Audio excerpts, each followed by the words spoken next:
കണ്ണില്ലാത്തവർക്ക് കണ്ണു കൊടുക്കാനോ, കാലില്ലാത്തവർക്ക് കാല് കൊടുക്കാനോ, കൈയില്ലാത്തവർക്ക് കൈ കൊടുക്കാനോ, കരളില്ലാത്തവർക്ക് കരള് കൊടുക്കാനോ, താൻ എന്ത് വേണമെങ്കിലും കൊടുക്കുക, വഴിയിൽ നിന്ന് മാറ്. അങ്ങനെ മാറാൻ പറ്റില്ല സുഹൃത്തുക്കളെ. ഈ പറയുന്നതൊന്നും നമുക്ക് കൊടുക്കാൻ കഴിയില്ല. പക്ഷേ തുണി കൊടുക്കാൻ പറ്റും. അപ്പൊ ഞങ്ങൾക്ക് തുണി വേണ്ടേ? അയ്യോ, നിങ്ങൾ തെറ്റിദ്ധരിച്ചിരിക്കുന്നു. ഉടുത്തിരിക്കുന്ന തുണി ഉരിഞ്ഞു തരാനല്ല ഞാൻ പറഞ്ഞത്. കൊടുങ്കാറ്റും പേമാരിയും കൊണ്ട് നാടും വീടും നഷ്ടപ്പെട്ടവർക്ക് ഉടുതുണി വാങ്ങിക്കൊടുക്കാനുള്ള ഒരു ചെറിയ സംഭാവനയാണ് ഞാൻ ചോദിച്ചത്. അതിനിവിടെ എവിടെയാ കൊടുങ്കാറ്റും പേമാരിയും ഉണ്ടായത്? ഇവിടെങ്ങും അല്ല സുഹൃത്തുക്കളെ, അങ്ങ് ഭാരതത്തിന്റെ വടക്കിഴക്കേ കോണിൽ. നമ്മളെല്ലാം ഭാരതീയരല്ലേ? ഭാരതത്തിന്റെ വടക്കിഴക്കേ കോണിലായാലും തെക്കിഴക്കേ കോണിലായാലും പേമാരി പേമാരി തന്നെ അല്ലേ? താനി വന്നേ.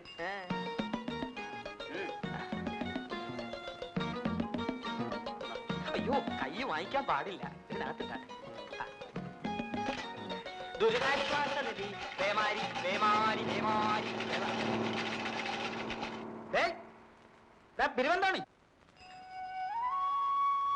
ഇവിടെ വരൂ. അല്ലെങ്കിൽ വേണ്ട, അവിടെ നിൽക്കേ, ഞാൻ അങ്ങോട്ട് വരാം.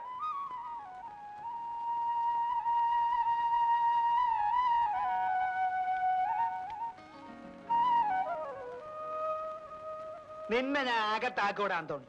ഞാനെന്താ ഈച്ചയോ പൂച്ചയോ പഴുത്ത മാങ്ങയോ വല്ലതാണോ പിടിച്ചകത്താക്കാൻ? നിന്നെ ഞാൻ ലോക്കപ്പിനകത്താക്കുമെന്നാ പറഞ്ഞു. വകുപ്പ് വകുപ്പ് വകുപ്പ് വകുപ്പ് നിന്നെ ഞാൻ ഇതിനു മുമ്പ് താക്കീത് ചെയ്തിട്ടുള്ള പണപ്പിരിവ് നടത്തി ആളുകളെ വഞ്ചിച്ചിട്ട് വകുപ്പ് അറിയണം. അല്ലട ഗുരുവായൂരപ്പ. എന്റെ പേര് അതല്ല, അന്തോണിന്ന.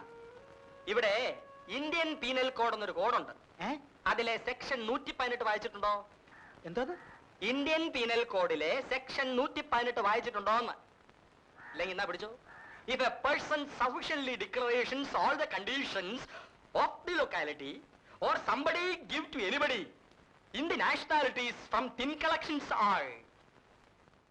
tin collections എന്ന് പറഞ്ഞാൽ മനസ്സിലായോ? ഇത് തന്നെ പാട്ടപ്പിരിവ്. From all the tin collections, not to questions or answers in the nation, rather the botheration. വല്ല പിടിയും കിട്ടിയോ?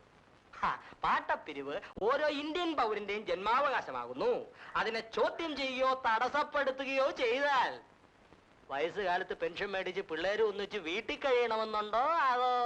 ഇല്ലില്ല, ഞാൻ ചോദ്യം ചെയ്തിട്ടുമില്ല, തടസ്സപ്പെടുത്തിയിട്ടുമില്ല. നിന്റെ ഇഷ്ടം എങ്ങനെയാന്ന് വെച്ചാൽ അങ്ങനെ ആയിക്കോ. കഴിഞ്ഞില്ലേ? എനിക്കൊരു കേസ് അന്വേഷിക്കാം കേട്ടോ.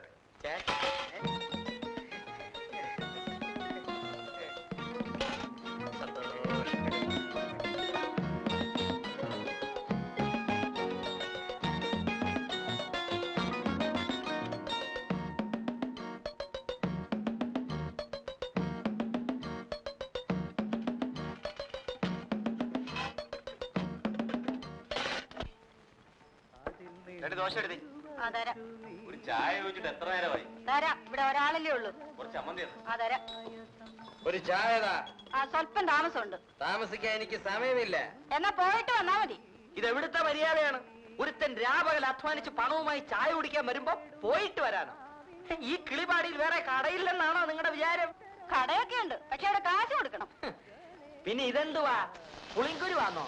മേലായി കട ഞാൻ കാലൂത്തത്തില്ല. അന്തോണി അവിടെ നിന്നേ. അങ്ങനെ വഴിക്ക് വാ. ഇവിടെ തരാനുള്ള കാശ് തന്നിട്ട് പോയാ മതി.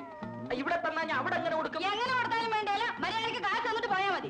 ഇപ്പൊ തരാൻ പറ്റില്ല. അത് വേണ്ടത്തില്ല, ഞാനങ്ങോട്ട് എടുത്തോളാം. അയ്യോ, എന്നെ കളിപ്പിക്കാൻ അതൊന്നും നടക്കില്ല. അയ്യോ, ഈ ജഗതമ്മ കളിപ്പിക്കാന്ന് വിചാരിച്ചല്ലേ? അതൊന്നും നടക്കല്ല മോനെ. കടുവായെ കിടുവാ പിടിച്ചെന്ന് കേട്ടിട്ടേ ഉള്ളൂ, ഇപ്പോഴാ നേരിട്ട് കണ്ടത്. ഈശ്വരനുണ്ടെന്ന് ഇപ്പൊ പൂർണ്ണ ബോധ്യമായി. ഇനി ഇത്രയും കാലം ഈശ്വരാന്ന് വിളിച്ചു കിടന്ന എന്തിനാ? ഇത്രയും നാൾ വിളിച്ചിട്ട് ഇപ്പോഴാ വിളി കേട്ടെന്ന് കൂട്ടിക്കോളൂ. എണ്ണി എണ്ണി എടുത്തോ, ഗതികെട്ട കാശ, ഗുണം പിടിക്കത്തില്ല. പോണി. അയ്യോ,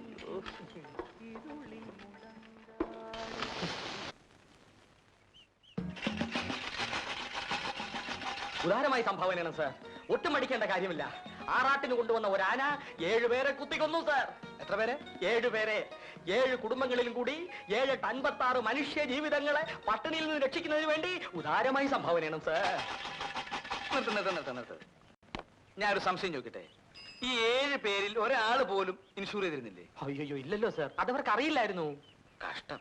കണ്ടോ എത്ര ലക്ഷം രൂപയാണ് ആ കുടുംബങ്ങൾക്ക് നഷ്ടപ്പെട്ടെന്ന് നോക്കൂ. അപകടങ്ങൾ ഓർക്കാപ്പുറത്താണ് തല്ലി വന്നു വീഴുന്നത്. കരുതിയിരിക്കുന്നതാണ് ബുദ്ധി. അതൊക്കെ പോട്ടെ, താങ്കൾ ഇൻഷൂർ ചെയ്തിട്ടുണ്ടോ? ഇല്ലല്ലോ. എങ്കിലുടനെ ചെയ്യണം. താങ്കളുടെ തൊഴിൽ വെച്ച് നോക്കുമ്പോ കയ്യും കാലും ഇൻഷൂർ ചെയ്യുന്നതാണ് നല്ലത്. കാര്യം ഇതുപോലുള്ള തൊഴിൽ കൊണ്ട് നടക്കുന്നവരുടെ കയ്യും കാലും ആളുകൾ തല്ലി ഒടിക്കും. അപ്പൊ ഇൻഷൂർ ചെയ്താൽ വീണു പോയാലും പട്ടിണി കൂടാതെ കഴിയാം. എന്തു പറയണു? എഴുതട്ടെ ഒരു പോളിസി?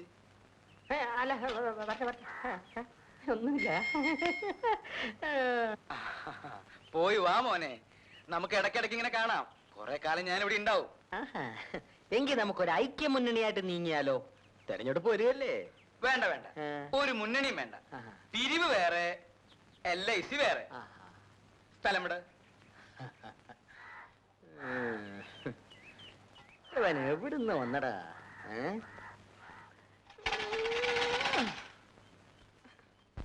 അതിരിക്കട്ടെ, ഇവിടെ തന്നെ വരാൻ നിങ്ങൾക്ക് എങ്ങനെ തോന്നി? ആരെങ്കിലും പറഞ്ഞയച്ചതാണോ അതോ? ആരും പറഞ്ഞയച്ചതല്ല, സ്വയം തോന്നി വന്നു, അത്രേ ഉള്ളൂ. കണ്ടോ, ഇതാണ് ദൈവനിശ്ചയം എന്ന് പറയുന്നത്. എനിക്കൊരു സഹായിയെ വേണമെന്ന് കുറെ നാളുകൊണ്ട് ഞാൻ വിചാരിക്കുന്നു. ഉടനെ ദൈവം അയച്ചെന്ന് കണ്ടോ? എന്ത് സഹായമാണ് നിനക്ക് വേണ്ടത്? നിനക്ക് സഹായത്തിന് ഞാനില്ലേ ചെകരെ ഇവിടെ? നിങ്ങളുടെ ഒരു സഹായം ഒന്നും വേണ്ടാതെ മനുഷ്യ അവിടെ. നിങ്ങൾക്ക് ചായക്കടപ്പണി വല്ലതും അറിയാവോ? ഞാനൊരു ഇൻഷുറൻസ് ഏജന്റ് ആണ്. ആയിക്കോട്ടെ, ചായക്കടപ്പണി ചെയ്യാമെങ്കിൽ നിങ്ങൾക്ക് ഇവിടെ താമസിക്കാം. ഇവിടെ വരുന്നവരെയൊക്കെ ഇൻഷുർ ചെയ്യുകയും ചെയ്യാം. സമ്മതാണോ? ഓ, സമ്മത. ആ, എങ്കിൽ ഈ പെട്ടി എടുത്തകത്ത് വയ്ക്കൂ. അപ്പൊ എന്റെ പെട്ടിയോട് ജഗതേ. അതെടുത്ത് പുറത്തോട്ട് വയ്ക്കും. ജഗതേ, ഇങ്ങോട്ട് നീങ്ങുന്നേ. ബാ. ആ, ആദ്യമായിട്ട് ഇദ്ദേഹത്തെ ഒന്ന് ഇൻഷൂർ ചെയ്യുന്നത് നല്ലതാണെന്ന് തോന്നുന്നു. പണം കിട്ടും. കിട്ടുവോ? പിന്നെ ഭാഗ്യം, ഭാഗ്യം. പറഞ്ഞിരുന്നില്ല, ഭാഗ്യം. കണ്ട, ഭാഗ്യം നിങ്ങളെ വിളിക്കുന്നു. കേരള തൊടണ്ടേ, കർണാടക തൊടണ്ടേ, ആന്ധ്ര തൊടണ്ടേ, തമിഴ്നാട് തൊണ്ടണേ.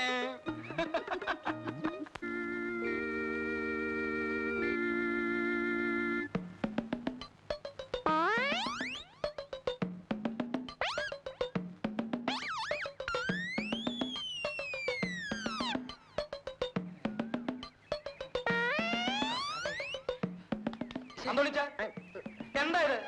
ഇവിടെ പിരിവെടുത്താണോ? ഇത് പിരിവല്ല സുഹൃത്തെ, ഞാൻ ലോൺ എടുക്കുകയാണ്. ലോൺ. ലോണോ? ഇതെന്താ ബാങ്കോ ലോൺ എടുക്കാൻ? എന്നെ സംബന്ധിച്ചിടത്തോളം ഇത് ഒരു ബാങ്കാണ്. എന്റെ ഈ കാശ് കിട്ടുമ്പോ ഞാൻ പലിശ സഹിതം ഇതിനകത്ത് കൊണ്ടുവന്ന് ഇടും. നേരാണോ തോണിച്ച? പിന്നെ ഞാനിപ്പൊ എടുത്തതല്ലേ കണ്ടുള്ളൂ. ഞാൻ കൊണ്ടുവന്ന് ഇടുന്നത് കണ്ടിട്ടുണ്ടോ? ഇല്ല, കാണില്ല. കാരണം നിങ്ങൾ ആരും നല്ലത് കാണില്ല. ഒരുത്തന്റെ തെറ്റുകൾ മാത്രമേ കാണൂ. സുഹൃത്തെ, ഇത് ശരിയല്ല. നിങ്ങൾക്കറിയാമോ ഇതിനെപ്പറ്റി ടോൾസ്റ്റോയ് എന്താണ് പറഞ്ഞിട്ടുള്ളതെന്ന്? I wonders with countries see right and wrong, oh man. It is a wrong and right and wrong. Your eyes dust and you dust others ice.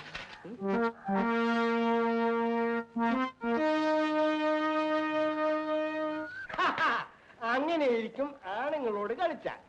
Magistrate ആശുപത്രിയിൽ നേരിട്ട് ചെന്ന് ജാമ്യം കൊടുത്ത ചരിത്രമുണ്ടോ? ഇതുപോലൊരു ജനാധിപത്യം ഈ ഭൂമുഖത്ത് എവിടെയെങ്കിലും ഉണ്ടോടാ പത്രോസേ? ജനാധിപത്യമല്ല പൗലോസ് ചേട്ടാ, ജനാധിപത്യ സോഷ്യലിസം. നമ്മൾ സോഷ്യലിസത്തിലേക്ക് ത്വരിതഗമനം ചെയ്തുകൊണ്ടിരിക്കുകയാവുന്നു. എന്നിട്ടും നമ്മുടെ മുക്കിനെ പറ്റി അപവാദം പറയുന്നവരെ തൊഴിക്കണം. ഉദ്യോഗസ്ഥന്മാർക്ക് പരിശോധിക്കാൻ സ്വാതന്ത്ര്യം, മത്തായി മുതലാളിക്ക് അവരെ തൊഴിക്കാൻ സ്വാതന്ത്ര്യം, ഇതെല്ലാം പൊട്ടിച്ചെടുക്കാൻ മുഖ്യമന്ത്രിക്ക് സ്വാതന്ത്ര്യം. ഇതല്ലേ യഥാർത്ഥ ജനാധിപത്യ സോഷ്യലിസം?